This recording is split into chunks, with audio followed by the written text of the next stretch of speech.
오늘은 모세를 통해서 팔복 중에 하나인 긍휼히 여기는 자는 복이 있나니 그들이 긍휼히 여김을 받을 것이며 라는 말씀을 같이 생각해 보려 합니다. 오늘 말씀은 굉장히 단순합니다. 우리가 다른 사람을 긍휼히 여기면 우리가 긍휼히 여김을 받는 복을 받는다라는 것입니다. 이것이 굉장히 대단한 복이고 또 우리가 우리 삶에 아주 쉽게 적용해 볼 수 있는, 그래서 복받기 굉장히 이렇게 쉬운 그러한 계명이다라고 볼 수 있습니다. 그러면서 또 이 계명의 하나의 또 이 특징은 다른 계명하고 좀 다른 것이, 다른 것들은 내가 어떻게 이 하는 거하고 내가 이렇게 여기 하나님으로부터 이렇게 받고 사람으로부터 받는 것이 서로 다른데 이것은 같아요. 그러니까 내가 긍휼을 베푸면 다른 걸 받는 게 아니라 긍휼을 받잖아요. 근데 이제 다른 계명, 예를 들어서 심령이 가난한 사람은 이 천국이 주어지는 것이지 그에게 뭐 심령이 가난해진 게 주어진 게 아닌 것이죠. 또 뭐 애통하는 자에게는 뭐 위로가 주어지는 것이지 애통하는 자에게 또 애통이 주어진 건 아닌데, 이 우리가 긍휼을 베푸는 것은 내가 하나님으로부터 사람으로부터 또 긍휼을 받는다라는 것입니다. 그래서 우리가 여기서 하나 알아야 되는 것은 우리가 긍휼을 받는다라는 것에 대한 생각이 굉장히 좀 긍정적이 돼야 됩니다. 어떤 사람들은 누군가가 자기에게 불쌍히 여겨주면 그게 굉장히 자존심 상하다고 생각하는 경우도 있습니다. 나는 남에게 도와주고 긍휼을 베푸는 사람으로 살아야지 내가 누구한테 뭐 긍휼함이 이렇게 긍휼히 여김을 받는 사람으로 살아가는 것을 굉장히 부담스러워 하시는 분들도 간혹 있는데, 하나님은 분명히 이것이 복 중에 하나라는 거예요. 긍휼히 여김을 받는 것이 복이에요. 복. 마치 내가 뭐 이 땅을 기업으로 받는 거하고 같고 하나님을 내가 보는 거라든지 천국이 임하는 것과 같은 그런 복이 바로 우리가 긍휼히 여김을 받는 복이라고 생각이 됩니다. 또 그렇게 생각을 해야 됩니다. 그런데 이러한 복을 우리가 아주 쉽게 받는다라는 것입니다. 남에게 우리가 긍휼을 베풀 때 받는 것. 제가 이것을 이제 가장 쉬운 예를 하나 들면, 이 감옥에 갇힌 죄인들에게 주어줄 수 있는 가석방 제도라는 것이 있습니다. 그러니까 징역형 이상을 살게 된 사람들이 이제 감옥에서 생활하게 될 때 그들한테 자기가 이제 받은 형량보다도 더 빨리, 더 일찍 감옥을 나올 수 있는 길이 있습니다. 그것은 그가 가석방을 받는 것입니다. 근데 이 가석방을 받으려면 이제 조건이 있는 거죠. 뭐 그냥 가석방 시켜주는 건 아니지 않습니까? 그 중에서 가장 대표적인 것이 이 감옥 안에서 여기 모범수로 살아야 되는 겁니다. 아주 다른 사람에게 이렇게 좀 본이 되는 삶을 살아야 되고, 다른 죄수들하고 잘 지내야 되고, 또 뭐 간수들하고도 뭐 잘 그 말을 잘 따라야 되겠죠. 그래서 심지어 이렇게 무기징역 산 사람도 내가 감옥에서 이제 죽지 않을 수 있는 소망이 있는 것입니다. 내가 가석방 받으면 내가 다시 나갈 수 있는 겁니다. 자, 근데 우리가 다른 죄수들한테 이렇게 이 모범적인 삶을 살려면 가장 중요한 마음의 자세가 늘 함께 지내는 사람들하고 잘 지내야 되는데, 그러려면 함께 지내는 사람이 자기 눈에 봤을 때 불쌍하게 여겨져야 될 거라고 생각합니다. 나도 지금 감옥에 들어와서 불쌍한 사람이지만 참 저 사람도 불쌍하다. 같은 죄수로서 동병상련의 마음을 가질 때 그 사람을 불쌍히 여겨주지 않겠습니까? 그래서 내가 같은 동료들하고 잘 지내고 나아가서 그들의 어려움도 해결해주고 또 그들을 여기 섬기려고 하는 그러한 자세로 감옥 생활을 했다. 그러면 어떻게 할 것 같아요? 이 가석방 여기 심사위원들에게 그가 이 긍휼히 여김을 이렇게 받을 수 있다라는 겁니다. 그래서 그가 긍휼히 여김을 받으면 어떻게 되죠? 빨리 감옥을 나가는 거예요. 그리고 또 그런 사람들은 한번 감옥 생활에서 그렇게 되게 되면 다시는 감옥 생활을 하지 않을 겁니다. 왜요? 같은 동료들을 불쌍히 여길 수 있는 그런 사람이 어떻게 밖에 나가서 다른 사람들을 막 함부로 대하고 또 이렇게 폭행하고 사기쳐가지고 다시 감옥에 들어오겠어요? 안 그러잖아요. 그러니까 그가 이제 자기를 불쌍하게 만들었던 이 감옥 생활에서 그는 벗어나게 되는 그러한 축복을 받는 것입니다.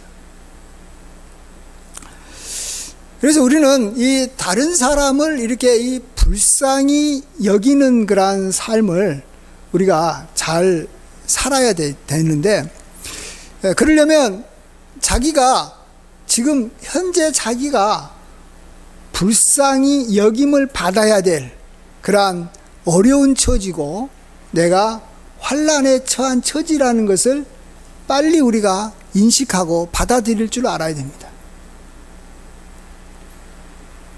내가 다른 사람의 또 하나님의 불쌍히 여김을 지금 받을 수밖에 없는, 또 꼭 받아야 될 사람이다라고 내가 알고 깨달을 때 나와 같이 불쌍한 사람이 보이는 거예요. 우리는 어떤 경우가 있냐 그러면, 내가 다른 사람을 이렇게 불쌍히 여기고 선을 베풀어 줄 때 내가 모든 것이 다 갖추어지면, 내가 돈을 많이 벌게 되면, 또 내가 이 건강한 상태가 되면, 또 내가 좀 삶에 좀 여유가 있고 평안해지면 내가 어려운 사람 돕겠다라고 생각하시는 분들이 있을지 모르겠습니다. 물론 그런 사람은 돈이 있으니까 돕기는 합니다. 또 그런 선한 마음을 가지고 행하겠죠. 그러나 한 가지는 못하는 게 있는데, 긍휼히 여기지는 어렵다라는 것입니다. 왜 그러죠? 내가 그 사람의 처지를 모르니까. 내가 지금 경제적으로 여유가 있으니까 가난한 사람의 심령이 어떤 건지 헤아려 보기가 굉장히 어렵다라는 것입니다. 내가 건강하기 때문에 건강하지 않는 사람의 마음을 헤아리면서 불쌍히 여기기가 힘든 것입니다. 저도 이 개척하기 전까지는 개척하는 목사님 여기 힘드시겠지, 어렵겠지, 알죠. 그러면 내가 그분을 좀 도와줘야 되겠다는 그런 생각도 하고 그렇습니다.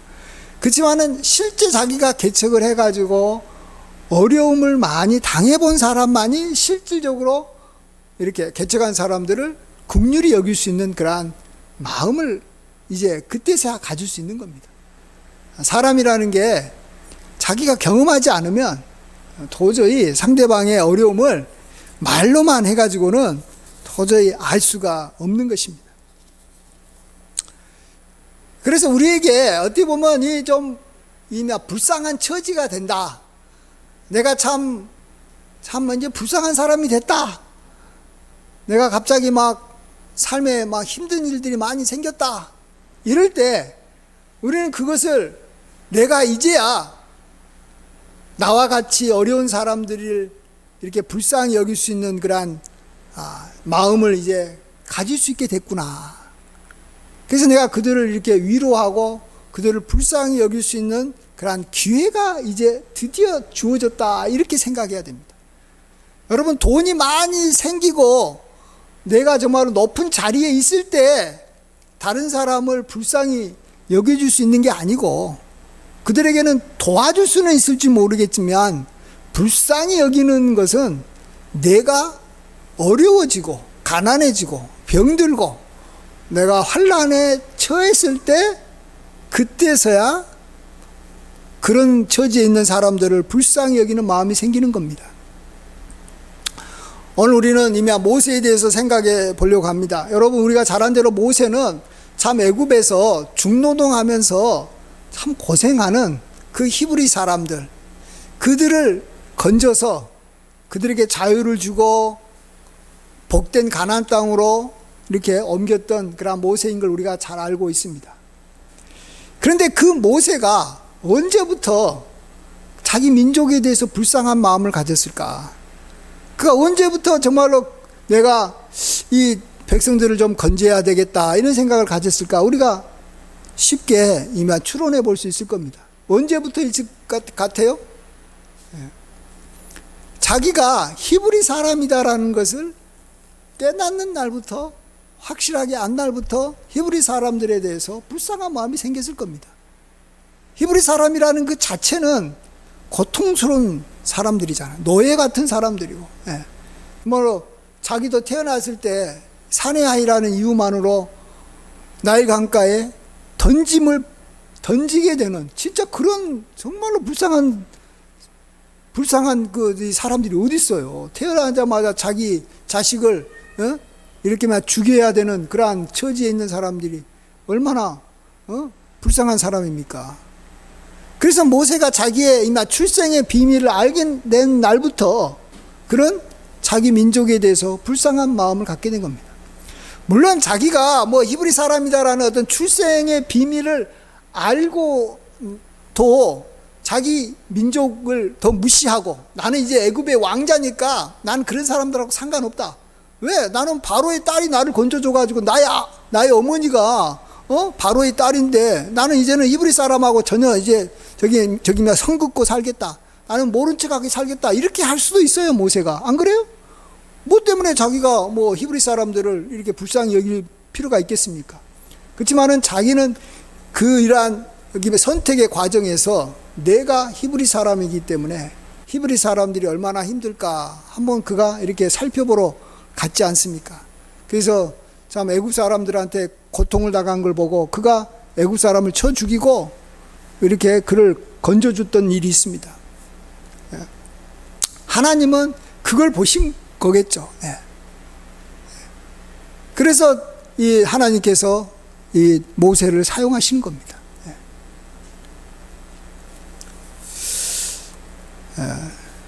그래서 우리들도 이 다른 사람들을 우리가 먼저 이 불쌍히 여기는 삶을 살아서 우리가 불쌍히 여김을 받아 우리가 복되게 살아가려면 자기가 원래부터 굉장히 불쌍히 여김을 많이 받았다라는 것을 인정해야 됩니다. 모세가 자기 어머니로부터 자기 아버지로부터 불쌍히 여김을 받았기 때문에 원래는 이렇게 여기 산파에 의해서 죽임을 당해야 되는데 어머니가 그를 여기 숨겨줬잖아요. 숨겨줘가지고 그가 이렇게 보호를 받았어. 살아났고 또 나중에 이렇게 막 갈대 숲속에 그가 이렇게 이 방주에 담겨서 그쪽에 갔지만 그 바로의 딸이 그 모세의 소리를 듣고 불쌍히 여겨줬지 않습니까? 그래서 모세는 자기가 불쌍히 여김을 특별히 두 분의 사람을 통해서 확실하게 경험했습니다. 자기 어머니가, 자기 아버지가, 또 바로의 딸이. 그래서 자기 머릿속에는 나는 불쌍히 여김을 받았기 때문에 내가 지금 현재 이렇게 살고 있다 하는 것이 머릿속에 확실하게 각인이 되어 있었다고 생각이 됩니다. 우리들도 그런 것이 확실하게 각인이 되어 있어야 됩니다. 현재 내가 조금 어려움 없이 잘 살고 있어도 내가 지금 이렇게 사는 것은 누군가가 나를 불쌍히 여겨서 지금 여기까지 온 것이지 내 힘으로 온 것이 아니다라는 것을 우리가 인정할 줄 알아야 됩니다. 우리가 아무것도 하지 못하는 이 갓난아이일 때 부모님이 우리를 이렇게 강보에 싸서 보호해주고 젖을 먹여줬기 때문에 우리가 이렇게 살아난 거예요. 부모가 나를 불쌍히 여겨줬기 때문에 지금 살아있는 거예요. 그리고 또 우리가 이미 병들었을 때 옛날에는 참 병들면은 약이 없고 의사가 없어서 제대로 이렇게 막 살지 못하고 태어나자마자 죽는 아이들이 얼마나 많았는지 모릅니다. 그러나 지금은 의사들이 좋은 약이 있어서 내가 그들의 도움을 받아서 지금 이렇게 건강이 회복돼서 살아가고 있는 거고, 또 우리가 이미 잘못된 길을 가가지고 멸망의 길로 가고 내가 저기만 나쁜 친구하고 사귀어서 내가 이렇게 마약하고 또 잘못된 길로도 갈 수 있어서 감옥에 갈 수도 있지만 누군가가 나를 불쌍히 여겨서 그때마다 가르쳐주고 훈계하고 인도한 이 스승이 있었다라는 겁니다.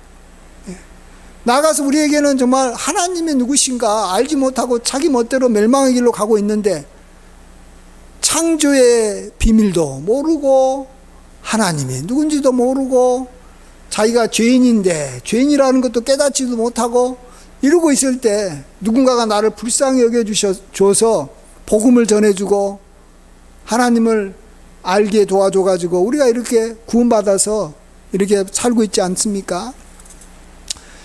그래서 우리는 과거에도 우리는 불쌍히 여김을 받은 사람이었고 현재에도 우리는 또한 불쌍히 여김을 받아야 될 사람입니다.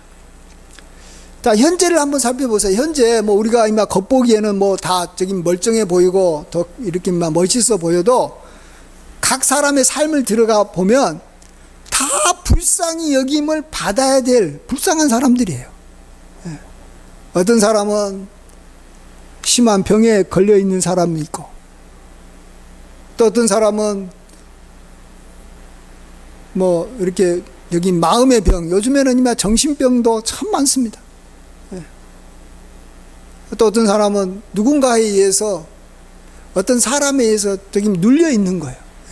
가까운 가족이거나 또 어떤 친구에 의해서 눌려 지내는 사람이 있고, 또 반대로 어떤 사람은 아예 그냥 사람 자체가 없어, 주변에 친구 자체가 없어서 그냥 외롭게 사는 사람도 있고,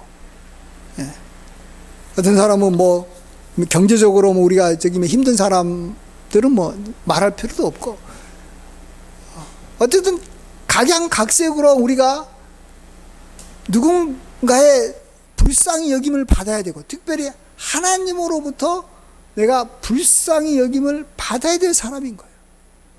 내가 오랫동안 기도했는데 기도한 것이 3년이 지나도 응답이 안 되고 5년이 지나도 응답이 안 돼요. 그러면 벌써 내가 불쌍히 여김을 받아야 될 사람인 거예요. 그래서 나는 지금 불쌍히 여김을 받아야 될 사람이고, 반드시 불쌍히 여김을 받아서 여기서 벗어나야 될 사람이다라는 걸 우리가 인정해야 됩니다. 자, 그럼 우리가 이러한 어려움에서 어떻게 벗어날 수 있어요?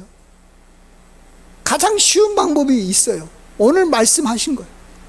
나와 같이 불쌍한 사람을 찾는 거예요. 우리는 이 세상에 불쌍한 사람들이 많지만 다 도우려고 해서는 안 돼요. 다 도울 수도 없고요.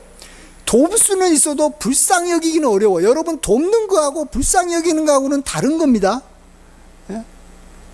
내가 이 세상 많은 사람들한테 도움을 줄 수 있을지는 몰라도 불쌍히 여길 수 있는 사람은 실질적으로는 나와 비슷한 고통을 당하고 있는 사람만 우리가 사실은 불쌍히 여길 수 있어요. 그러면 같은 업종에 있는 사람, 동종 업종이라고 보죠. 그런 사람들을 보면 같이 좀 불쌍히 여겨야 돼요. 보험하는 사람들은 보험하는 사람을 좀 불쌍히 여겨야 되는 거예요. 다른 사람은 몰라도. 근데 신기하게도요, 비슷한 처지에 있는 어려운 사람들을 하나의 반대로 생각하시는 분들도 많습니다. 라이벌 의식이 있어요. 죄가 없었으면 내가 지금 잘 될 텐데, 옆에 나랑 똑같은 지금 여기 상점을 하고 있는 사람만 없어도 내가 상점이 잘 될 텐데, 이런 생각을 하고 있는 사람은 불쌍히 여기지 않고 도리어 미워합니다. 비슷한 처지에 있는 사람이니까. 우리가 누구를 미워한다고요? 비슷한 사람들을 미워해요. 그래서 사실은 미움과 긍휼히 여김은요, 이 순간의 선택에 의해서 왔다 갔다 하는 거예요. 그래서 우리가 그때 내가 어디를 선택하냐에 따라서 내가 이 해결되는 삶을 살 거냐, 아니면 계속해서 나는 어려운 가운데서 남의 도움이 항상 필요한 사람으로만 살다가 끝날 것이냐가 거기서 결정되는 겁니다. 여기 남경필 씨라고 잘 아시는 분은 알 겁니다. 우리 옛날에 제주도 지사도 지냈고 또 국회의원도 5선이나 하셨던 분입니다.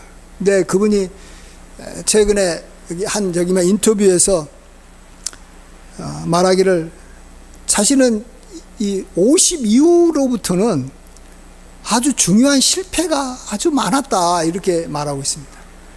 그러니까 국회의원에도 떨어지고 또 이혼도 하게 되고, 못 봐도 자기 아들이 마약 중독 걸리니까 그것 때문에 창피하고 힘들었다라는 겁니다. 그렇지만은 또 말하기를, 솔직히 지금이 더 즐겁고 행복하다라는 거예요. 지금 자신은 가슴이 이렇게 뛸 때가 더 많더라. 이렇게 인터뷰한 것을 봤습니다. 이제는 여기 재혼을 해가지고 다시 이제 가정도 이루어지면서 더 이 가정이 더 이렇게 안정적이 됐다라는 겁니다. 왜 그랬을까요? 왜 그 사람이 그랬을까? 제가 봐서는 이 남경필 씨가 아주 중요한 결단을 한 거예요. 자기 아들로 인해서 참 자기가 고통스럽고 힘들었을 때, 나는 그런 그 마약 중독자들, 또 다른 사람은 몰라도 그 마약 중독의 자녀를 둔 부모를 위해서 좀 살아야 되겠다. 그들을 향해서 불쌍한 마음이 든 거예요. 그냥 저기 무시할 수도 있잖아요. 나는 국회의원까지 지낸 사람인데, 나는 이제 좀 여기 멋진 사람들하고 만나서 뭐 이제 내가 갖고 있는 저기 재산을 쓰면서 나도 좀 뭐 살아야지, 이런 게 아니에요. 그때 그가 결단을 잘한 거예요.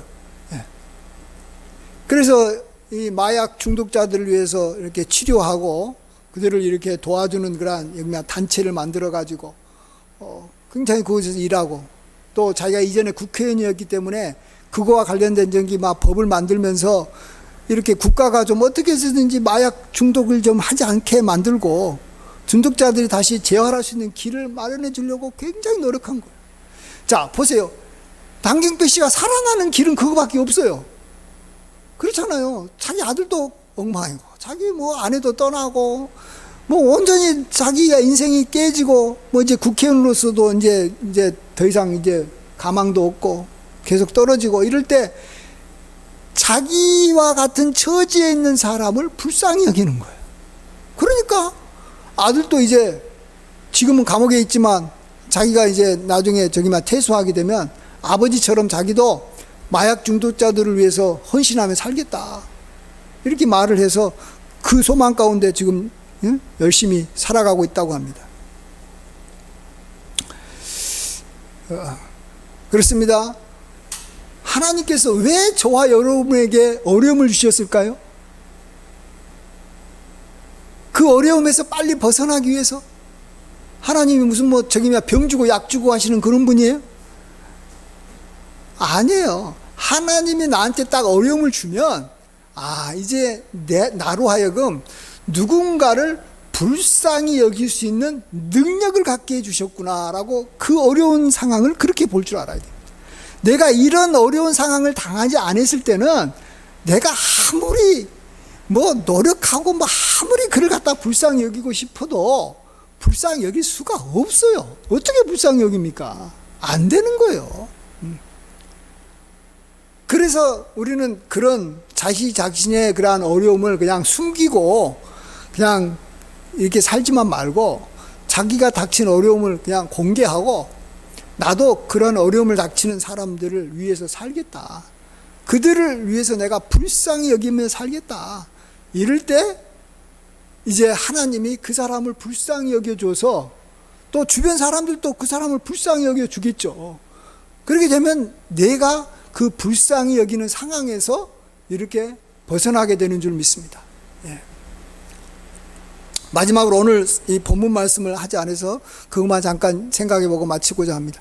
오늘 본문은 우리가 잘 아는 대로 모세가 이제 이 미디안 방향으로 이제 도망쳐 왔어요.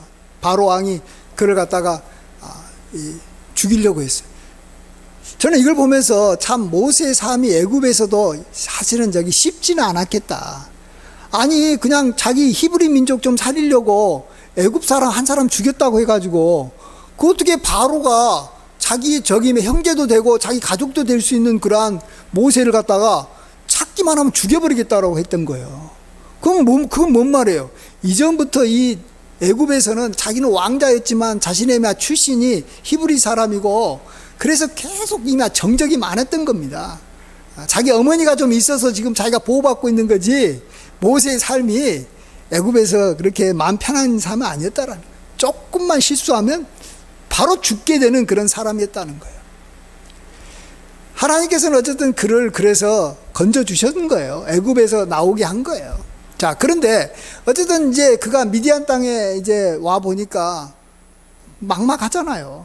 근데 하루는 이제 우물가에 앉아 있는데 마침 그때 미디안 제사장 7딸이 이렇게 양을 치다가 거기에 있는 우물에서 물을 길러가지고 이제 물을 옮겨서 구유에다가 이제 담으면 이제 그래서 이제 양들을 이렇게 먹이려고 했는데 주변에 이제 이 목자들이 나타나가지고 그 딸들을 여기 막 쫓아버리지 않습니까? 이럴 때 모세가 또 여기서 판단을 해야 되는 거겠죠. 선택을 해야 될 때 어떻게 합니까? 여기 이 목자를 상대로 해가지고 이 딸들을 이렇게 도와가지고 이렇게 양들에게 물을 주게 만들어줍니다. 아니, 모세 혼자서 어떻게 그 많은 목자들을 상대했을까? 처음에는 모세가 좀 힘이 좀 있어갖고 막 이렇게 무력으로 제압했지 않을까 이 생각했는데 그 쉽지 않을 거예요. 그게 애굽의 왕자로 물론 군사훈련도 했다고 하겠지만 그렇게 했을 수도 있고 성경에는 안 나와서 저는 몰라요. 또 하나의 방법은 그가 애굽에서 뭔가 보물을 좀 갖고 와가지고 몸에 좀 갖고 있다가 이제 그걸 이렇게 목자들한테 주면서 좀 봐주라 하면 쉽게 무마될 수 있잖아요. 어떤 방법을 해결했는지는 모르겠어요. 그러나 어쨌든 간에 이 7딸들을 불쌍히 여겼다라는 거예요. 힘이 없어가지고 오랜 시간 이렇게 양들한테 물을 줄 수밖에 없는 그들을 빨리 해결해 준 거 아닙니까? 사실은 모세는 나그네이기 때문에 그냥 그곳에 있다가 잠깐 이렇게 지나갈 사람이에요. 여기면 못 본 채 할 수도 있어요. 근데 자기가 아주 힘 있는 바로한테 쫓겨서 어떻게 해볼 수 없잖아요. 바로가 자기를 죽이려고 하니까. 그런 자기의 처지하고 그 미디안 7딸이 너무 비슷하게 보인 거죠, 자기 눈에. 그래서 그때 불쌍히 여기는 마음을 가진 거예요. 그러니까 어떻게 됩니까? 그의 이 미디안 아버지 이 제사장이 딸들이 일찍 온 걸 보고 야, 너 어떻게 된 거냐 물으니까 어떤 한 이 애굽 사람이 자기를 도와줬다라는 거예요. 그러니까 빨리 가서 그를 데려와서 같이 좀 식사 대접도 해라. 그래서 와서 같이 이렇게 식사하면서 이야기하니까 모세가 그곳에 정착하고 싶은 마음이 있는 걸 알고 그 아버지가 이제 그 큰 딸 여기 십보라하고 같이 결혼하게 해주지 않습니까? 그래서 모세가 그곳에서 긍휼함을 입고 그곳에서 이렇게 이제 여기 나그네 삶을 해서 벗어나는 거예요. 불쌍히 여기는 데서 불쌍히 여길 수밖에 없는 상황에서 벗어나서 그가 그곳에 이렇게 정착할 수 있게 된 거 아닙니까? 예, 그렇습니다. 우리가 자기가 현재 당하고 있는 어려움에서 아주 쉽게 벗어날 수 있는 길이 있어요. 그것은 자기하고 비슷한 처지에 있는 사람을 불쌍히 여겨주기만 하면 되는 거예요. 예, 아주 쉽죠? 예? 우리가 이 데서 벗어나는 길이 아주 쉬운 거예요. 우리는 너무 많은 어려움들 가운데 있기 때문에 사실은 우리가 불쌍히 여겨줘야 될 사람들도 많아요. 그래서 빨리빨리 그런 사람들을 이렇게 만날 수 있도록 해서 그들을 불쌍히 여겨주면 내가 불쌍히 여김을 받아서 나의 어려움에서 하나하나 벗어나게 되는 줄 믿습니다. 우리는 빨리 불쌍히 여김을 받아서 벗어나야죠. 불쌍히 여김을 받는 것이 여러분 복 중에서 제일로 지금 저기 시급한 복이에요. 다른 복은 있어도 그만 안 있으면 좋지만 없어도 되는 것들이요. 예를 들어서 땅을 기업으로 받는 거, 좀 있으면 좋지만은 지금 없어도 되는 거예요. 그러나 지금 불쌍히 여김을 받는 것은 지금 내 처지가 지금 불쌍한 거예요. 지금 각자마다 자기의 처지가 있는 거예요. 그것에서 불쌍히 여김을 빨리 받아야 되는 거예요. 이것은 아주 급한 거예요. 그렇기 때문에 우리가 지금 다른 사람을 불쌍히 여기는 것에서 이렇게 좀 주저할 그런 시간적 여유가 없는 거예요. 자기하고 비슷한 처지에 있는 사람은 우리는 빨리빨리 가서 불쌍히 여겨주는 건 결국은 나를 위한 거예요. 내가 불쌍히 여김을 받아서 이제 여기 어려움에서 벗어나는 그러한 그 길이라는 걸 알고 우리가 불쌍히 여기는 길로 가야 되는 줄 믿습니다. 이러한 길로 가서 정말 하나님으로부터 또 사람들로부터 불쌍히 여김을 받아서 구원받는 복받는 은혜를 누리시길 주의 이름으로 간절히 축원드립니다. 아멘. 기도하겠습니다. 사랑과 은혜가 충만하신 아버지 하나님, 하나님께서는 우리에게 또 복받는 길을 이렇게 또 알려주심을 감사합니다. 우리가 다른 사람을 불쌍히 여길 때 또 우리가 불쌍히 여김을 받아서 우리의 어려운 처지에서 벗어나게 되는 줄 믿습니다. 이러한 길로 우리가 늘 가게 하여 주셔서 우리가 현재 당하고 있는 어려움에서 하나하나 벗어나는 기쁨과 복이 있게 하여 주시옵소서. 감사드리옵고 예수님의 귀하신 이름으로 기도하옵나이다. 아멘.